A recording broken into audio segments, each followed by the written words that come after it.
My name is Jenna Deitel, and I'm the Director of Programs and Community Impact here at the Davis-Phinney Foundation. And we are so thrilled today to be joined by some of the research team behind the slow speed study, which has recently kicked off recruitment for participation here in the United States. You may remember that the Davis-Phinney Foundation is proud to be the first mover on funding for the study in 2022, and we are so pleased to continue to be a partner with this team on this completely innovative research. So to start, I think I'll go around and have each of these team members share who they are and their relationship to this work, and then we'll dig in to hear more about what this study is, how you can get involved, how you can support, and all that great stuff. Yeah, my name is Bastiaan Bloem. I'm the director of the Center of Expertise for Parkinson's Disease in Nijmegen, the Netherlands, eastern part of the Netherlands, very large Parkinson center. We have a strong interest in lifestyle interventions. And I'm one of the co-investigators of the slow speed study, and the PI is Sirwan Darweesh, who will probably introduce himself next.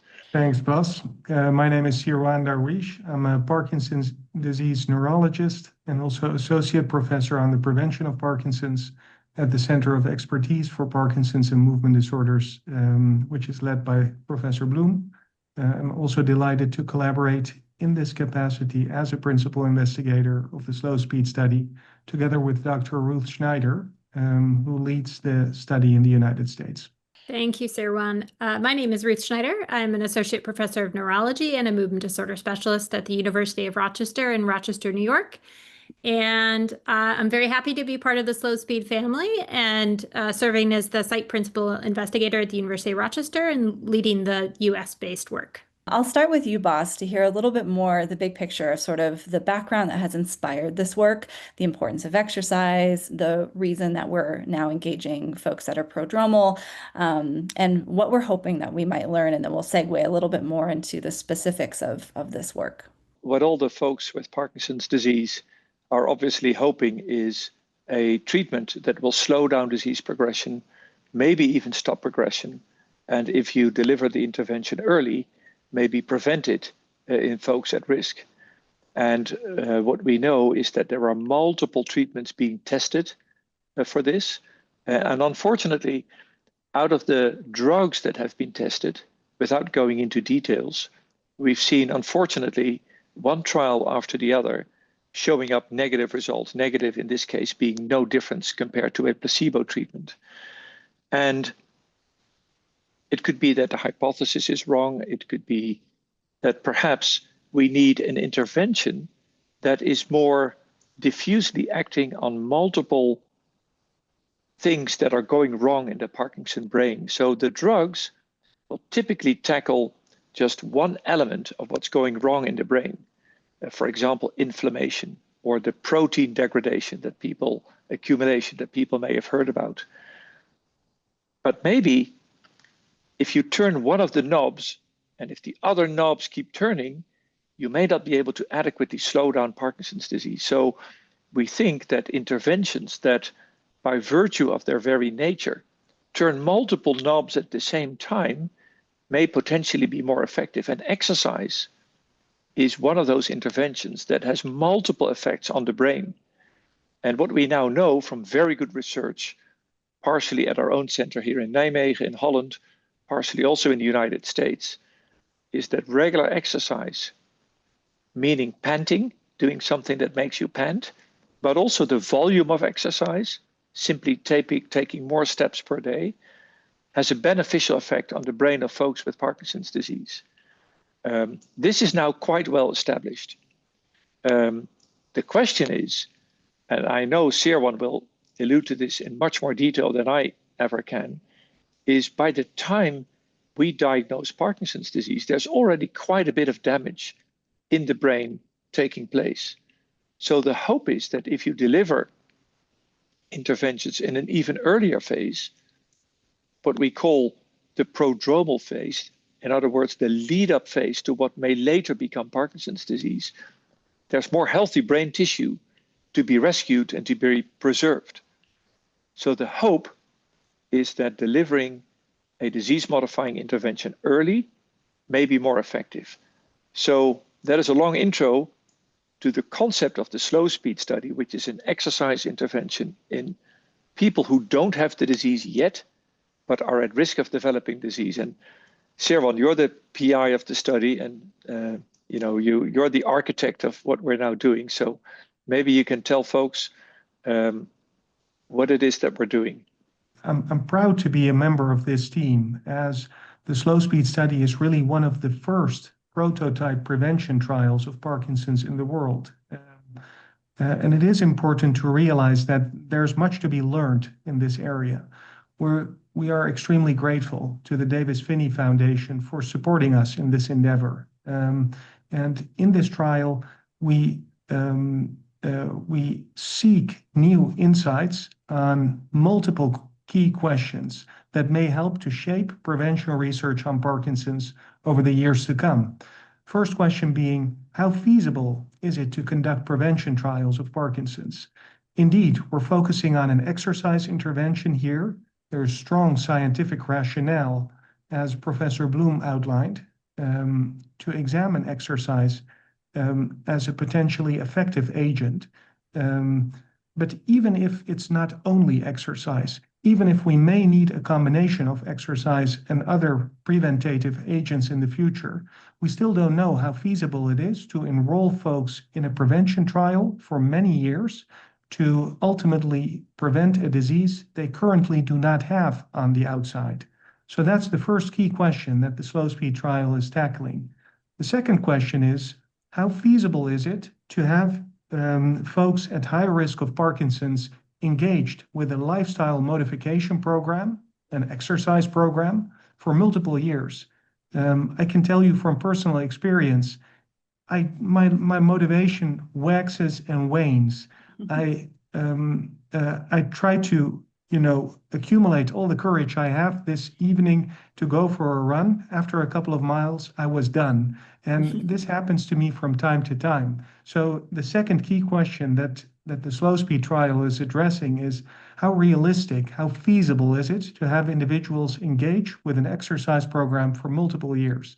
And then the third question is, of course, scientifically most important, namely, can exercise indeed postpone and possibly even prevent the onset of debilitating symptoms of Parkinson's? And those three questions, I think, will really be served by the slow speed trial. And irrespective of the outcomes of the trial, we'll learn a lot. I love that. Thank you, Sirwan. And you point out that this trial is innovative and pioneering, not just in that scientific area, that final question that you just posed of really examining the impact that exercise could have long-term on people diagnosed or perhaps not diagnosed with Parkinson's, but to pioneer just looking into this prevention in any way and really paving some trails for people to hopefully follow, to continue to ask questions and to understand what prevention could look like. It's a really different area that, to Boss's earlier point, has had varied outcomes, but it's a long game. It's a long game that you're playing here, which is not always what is, as you said, feasible from a participant standpoint, feasible from a funding standpoint, things like that. So just want to applaud the long game that you're investing in here, the leadership that you're demonstrating in this kind of research. And so I appreciate that those are, highlighted questions and highlighted efforts that are part of this slow speed study, in addition to that important scientific question that you posed third. That's wonderful. Thank you very much. And I realize, Jenna, that I haven't touched upon a key aspect of the slow speed trial in terms of its design that may also be relevant to some members of the audience, which is that the study takes place completely in participants' own home environment. It's a fully remote trial, meaning that the exercise program is delivered remotely through a dedicated smartphone motivational app. And the outcomes of the trial are also ascertained through the use of innovative digital technologies in people's own home environment. And this is a key aspect, as it may help to bridge the gap in the future that currently exists between, individuals living in different areas of the United States and beyond. As a Dutchman, I live in a small country, and you're never further away than 50 miles at most from a movement disorders center. I'm quite mindful that the situation is different in the United States. The US, of course, is a much larger country than the Netherlands, and there's quite some variability in access to specialized healthcare. Trials such as the slow speed study, which take place in folks' own home environment, may help to bridge that gap over the future and therefore really close the gap that currently exists.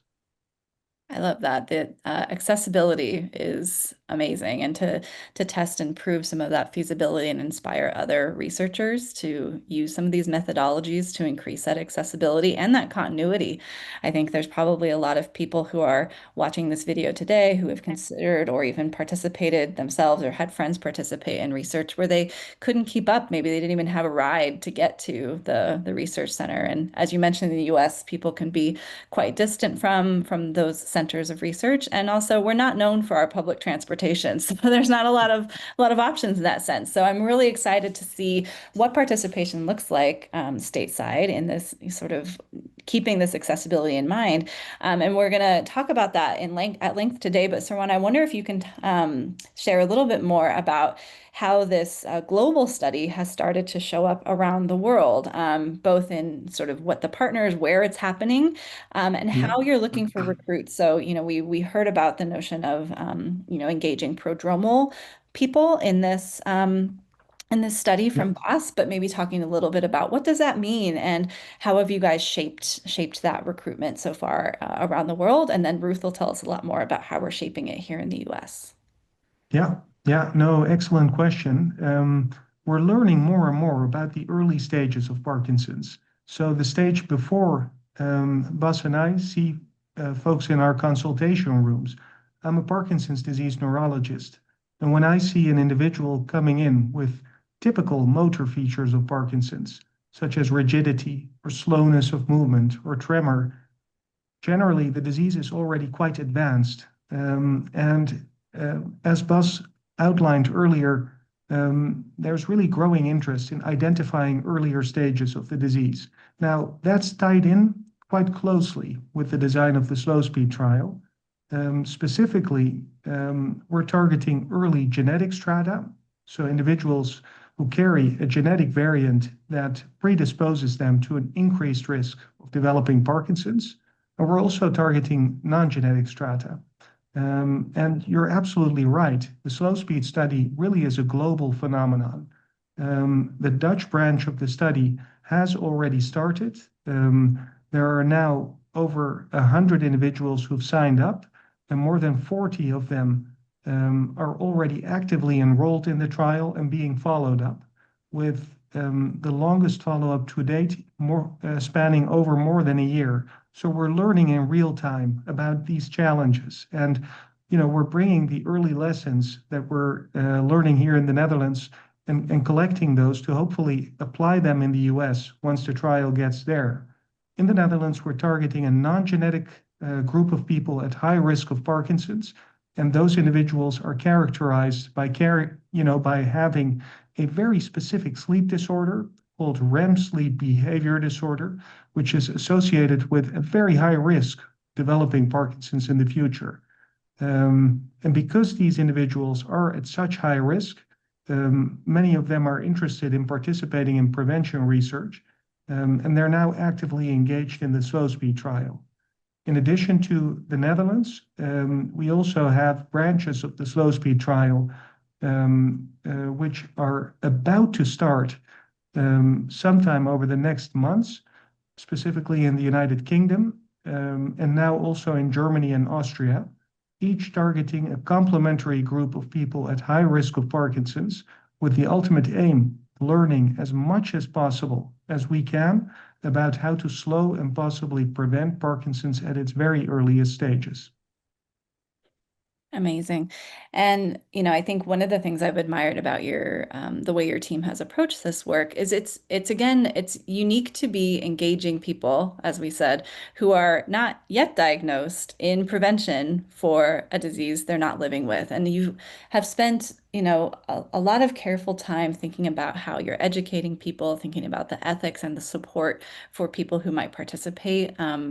it's a unique space to live in, to wonder, will I be diagnosed, and to be maybe learning that you could be diagnosed with Parkinson's maybe for the first time if you're not aware of some of these, prodromal, symptoms or indicators. So that's I really have admired the way your team has approached that, and I think it's a really interesting aspect of this project as well. Thanks. Awesome. Well, Ruth, we would love to hear more. As a US-based organization, we've loved hearing about this global project and being part of it. And we're also really excited that people here in the US may have the opportunity to help make an impact with this work. So I'd love to hear more about how the US branch of this project is shaped, who you're looking for, how you're approaching it, and then we can talk a bit about how folks who are watching this video might be able to get engaged or support if they're interested. Great. Thank you, Jenna. So as Sirwan mentioned, in Europe, the slow speed studies are largely focused on individuals with either REM sleep behavior disorder or a poor sense of smell. In the US, we're taking a slightly different approach, and we're focusing on individuals who have a genetic variant associated with an increased risk of Parkinson's disease. So we know that about 10 to 15% of people with Parkinson's disease have an associated genetic variant. And so this is an important factor in the development of Parkinson's disease. And it is one way that we're able to identify and target people who are at risk for Parkinson's disease. So with this in mind, the slow speed version in the US is focusing on people who are at least 50 years of age and have either a specific LRRK2 variant or a specific GBA1 variant. Both of these variants are associated with an increased risk of developing Parkinson's disease, though the degree of increased risk differs between the two variants. And I'm excited to share that we're already collaborating with 23andMe to identify and to recruit these individuals. We've already had a large interest in the study. Other differences between our study and the other branches of slow speed. So our intervention will be for 3 years. So we're asking people to increase the intensity and the volume of their physical activity for 3 years. As Sirwan alluded to, that's hard. That's quite a long period of time to get somebody to commit to doing anything different. And so we are really focused on, is this feasible? So can we use a smartphone-based application to help people make this change and to sustain it over 3 years of time? The other thing I'll highlight about the US study is that it is entirely remote. So there are no in-person visits in Slow Speed US. Everything is conducted from the comfort of their home. And as you and Sirwan were talking about earlier, the US is large. People are spread out. It's not always easy for folks to get to a clinical site, get to a research site to participate in research. So we're very happy that we can provide this opportunity to folks across the US, regardless of their location. And in addition to focusing on feasibility, we're also very interested in understanding, well, will this intervention actually slow progression towards Parkinson's disease? And we'll be using a combination of questionnaires administered online and measurements on a digital motor exam to help us understand that. Awesome. I think the partnership with 23andMe is a really clever partnership to kind of target this audience.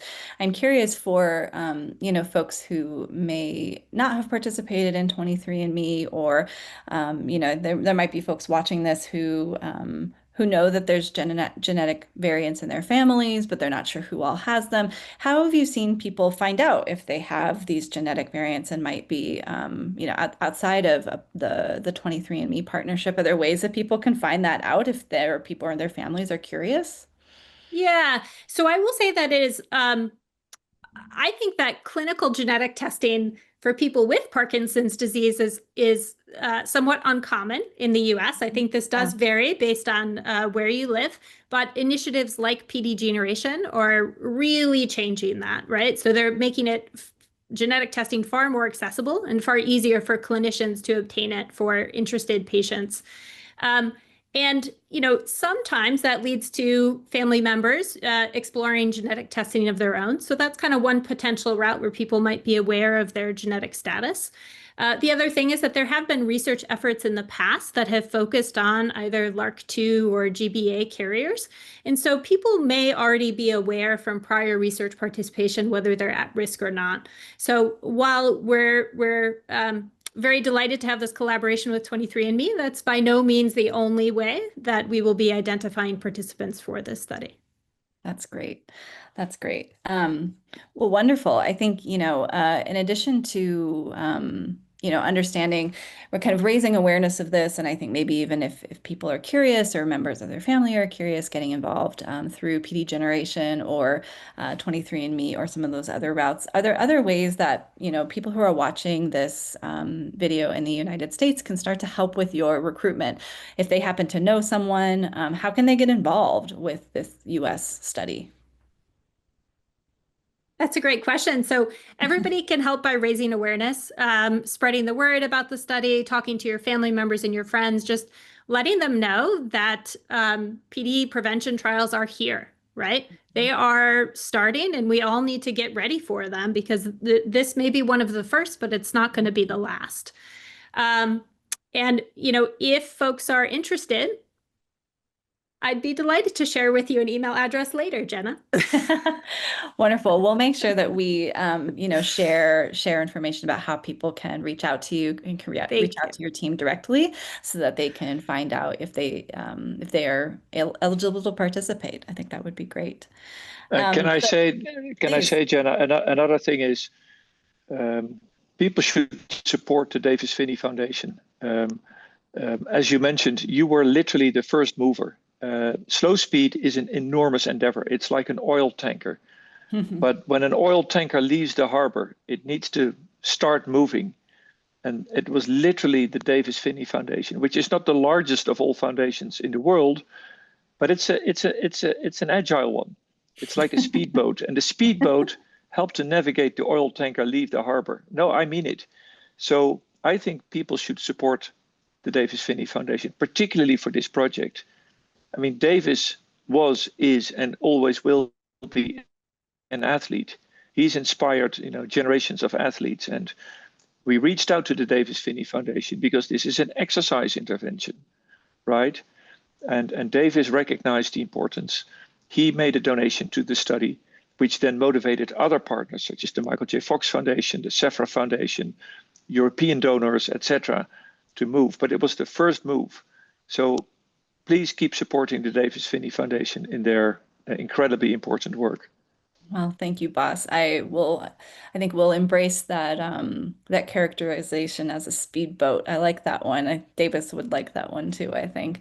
And you pointed out, I mean, we believe deeply in this work for many of the reasons we've talked about today. Not only our decades of commitment to, exercise research and advancement and spreading the word, because we know that's the best way to live well today with Parkinson's right now. But for many of the other reasons that we've touched on today as well, the innovative nature of this work, the ground laying, and the sensitivity that your team has brought to it. So the admiration is mutual. So thank you for that. Jenna, maybe I can add that I realize that some people listening to this broadcast may not themselves be eligible to participate in the slow speed trial. But I think that there are still active ways that they can make meaningful contributions to the study. As Bas outlined, the slow speed study, aligns very nicely with the purpose of the Davis Phinney Foundation and with Davis Phinney's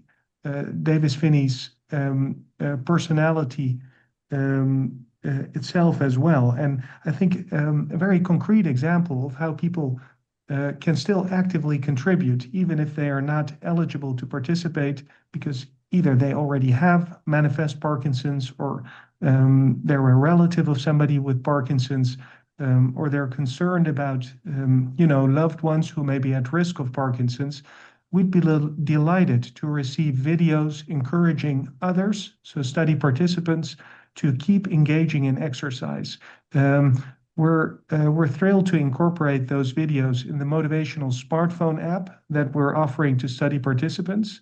And those videos may either target individuals at risk of Parkinson's, but they may also be directed at individuals who already have clinically manifest symptoms of Parkinson's, who of course remain extremely important, in addition to the population we're trying to serve in this trial. Wonderful. Thanks for that call to action. I think, hearing stories matter, and motivation matters. And so, being able to give in that way sounds wonderful.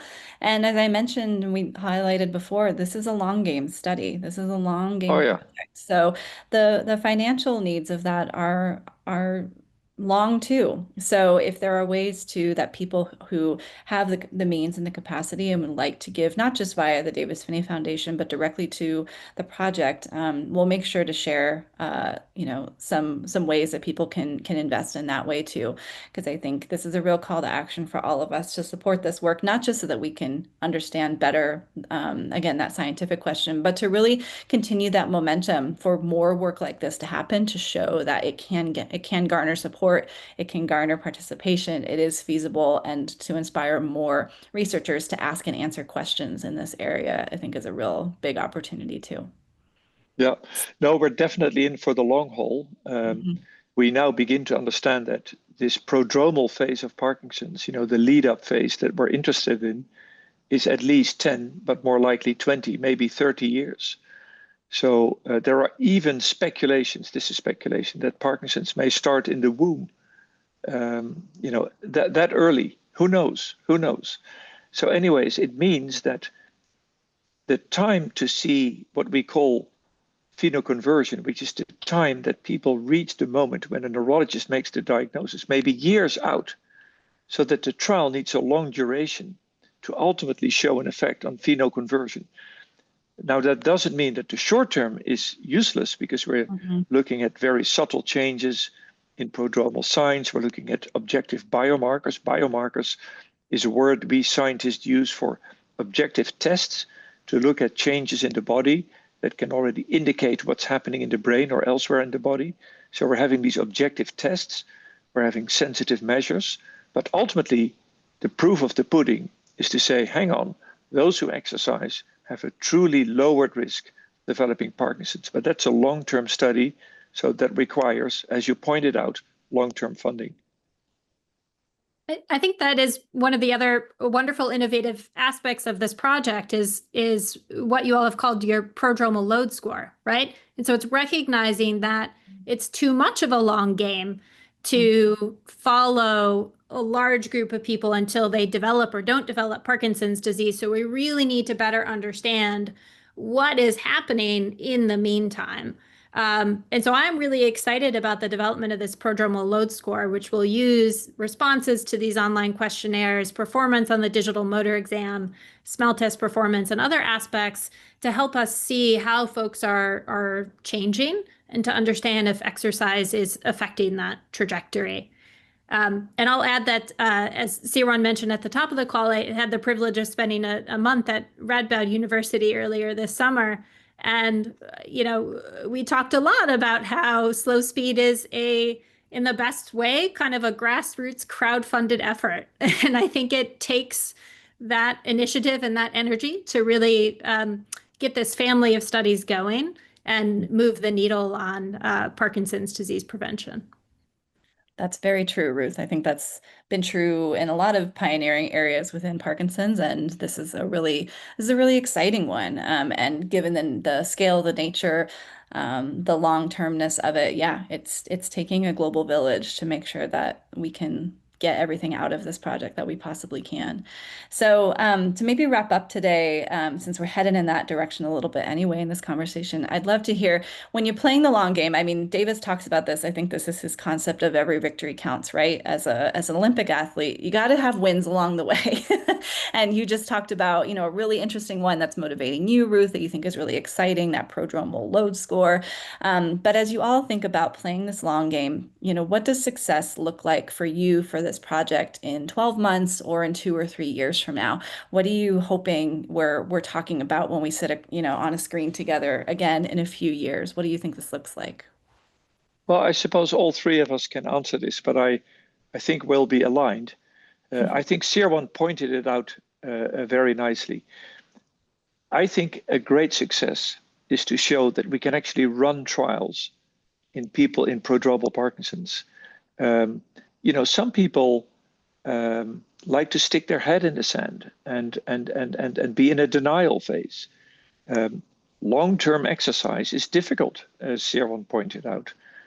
So a short-term success is to say, we have successfully been able to recruit and motivate people to participate in the study, even though they're not noticing any of the signs of the disease themselves. You pointed out, Jenna, the ethics. If we reach out to people who feel fine, and we now tell them, hey, hang on, you have a risk of developing Parkinson's, you make people a little bit sick, right? We ask their time and energy.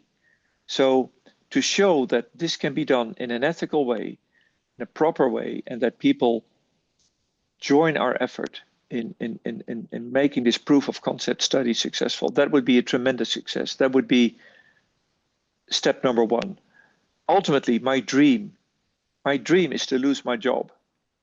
I hope that the Radboud University Medical Center will send me a letter to say, Bloem, you're fired, because Parkinson's no longer exists, and I hope that day will come, and that will take lots of efforts. I think it's a healthy lifestyle. It's getting rid of environmental toxins that may contribute to Parkinson's. I think Parkinson's is, at least to an extent, a preventable disease, and definitely the slow speed team is going to make every effort. So hopefully, if during my lifetime, we would at least see the rapidly increasing number of patients, if we can see that curve flattening, that would already be an amazing success. The only thing that I could add is relates to the long-term opportunities that trials such as slow speed are helping to shape up. I was born in the Netherlands. We are, I feel grateful for all the opportunities I've had in this country. We're quite well off. We're not competing with the US as much as we would like in the Olympics, but other than that, we're doing quite well in the Netherlands. But some of my ancestors are from other parts of the world that where many of the opportunities that I've had do not exist. And one of the long-term hopes and I think realistic goals that I'm hoping to contribute to through the Slow Speed project is to enhance these opportunities in underserved areas of the world. And I think once we start learning about how to deliver and also test preventative interventions for horrible brain diseases such as Parkinson's remotely, with limited resources, only a smartphone, a smartwatch, and a few questionnaires. Once we start learning how to effectively use those tools and to incorporate innovative digital technology, in ways that are feasible in such areas of the world, I think we're really making a difference. So I'm proud to be part of this effort, and I cannot thank the Davis-Phinney Foundation enough for helping us get this started. Bas and Sirwan have eloquently covered the long-term goals, so I'll focus maybe on some more concrete short-term goals. I suppose recruiting 600 individuals genetically at risk for Parkinson's disease is no easy feat. So my concrete goals in the next year are that we have 300 people in the study, and in the next 2 years that we've fully enrolled. Taking a step back from that, I think I want to build community within this genetically at-risk population, right? So we want to provide a wealth of opportunities for, one, people to know their genetic status if they so choose, and two, to take action, right? Whether that's through, changing their lifestyle or participating in a research study. So I want to work towards building that community of at-risk individuals. I love this. All of those are such inspiring answers.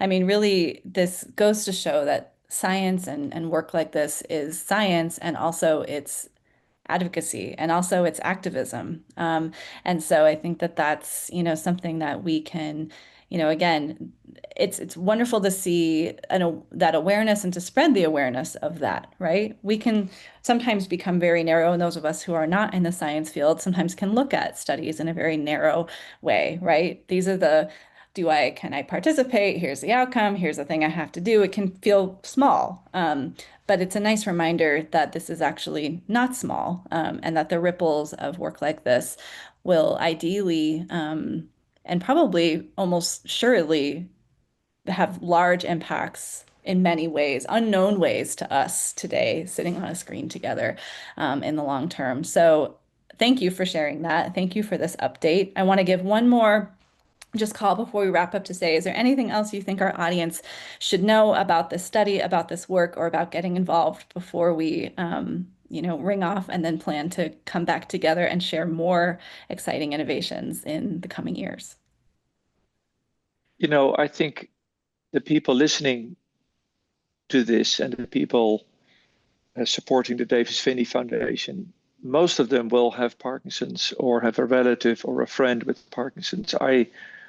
I genuinely think this is a time of hope. And of course, as scientists, we have to be honest and realistic. So we cannot promise any golden mountains that we can't deliver. But I honestly think this is a time of hope, where many researchers around the globe are working to fight this disease. The awareness that Parkinson's is common, growing fast, having a huge impact on families, is growing. Thanks to the support of, for example, the Davis Phinney Foundation, researchers are enabled to find solutions. And certainly in my lifetime, I hope to see and witness the arrival of disease-modifying treatments, better supportive treatments. In the meantime, stay active, people. Mm-hmm. Stay active. Whether you're in a trial or not, whether you hop on a bicycle, run on a treadmill, stay active, because I think the best medicine for Parkinson's is exercise, and Davis Phinney is your prime example. Thank you, Bas. It's a great final call to action of what do we hope for, what can we look forward to, and what can we do today, which has always been Davis's ethos as well. So thank you all again for joining us. We will make sure to include with this video and in the notes here ways that people can get involved, ways that people can support, whether that's financial support, sharing their story to get folks motivated to join, and to learn a little bit more about some of the factors that go into the prodromal factors that this study is focusing on, which is another great place to be raising awareness. So thank you all again, and we'll keep everybody posted as this continues to have great success. Thank you, Jenna. Thank you very much. Wonderful. Thank you.